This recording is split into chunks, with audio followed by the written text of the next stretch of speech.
Ma, Ano? Ano? pwede pa ba magtanong? Alam mo nang may ginagawa ko dito, di ba? Wala akong panahon para sagutin ang mga tanong mo.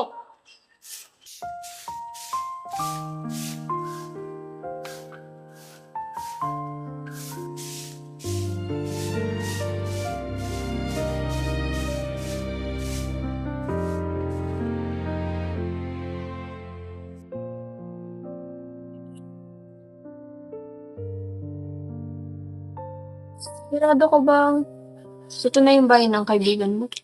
Oo, sigurado ako. Sana dito pa sila nakatira. Tao po. Tao po. Tao po.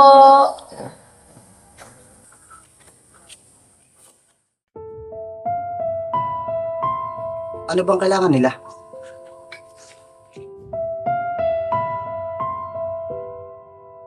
Ako ngayong kaibigan ni Danilo. At bakit mo natanong sa akin? Ano bang kailangan mo sa kanya? Ano sasabihin ko dito? Sabihin, nanggagawa ka ng vlog about sa akin. Tsaka, ako naman yung dating kasintahan ng mama mo. Gumagawa ako ng vlog about sa case ni Danilo. Kasi na-curious ako. Siya pala yung dating kasintahan ni Mama. Ha? Ikaw pala yung anak ni Bettina?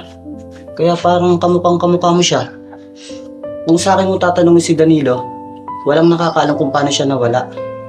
Ang alam ko lang, noong araw na nawala siya, makikipagkita sana siya kay Bettina.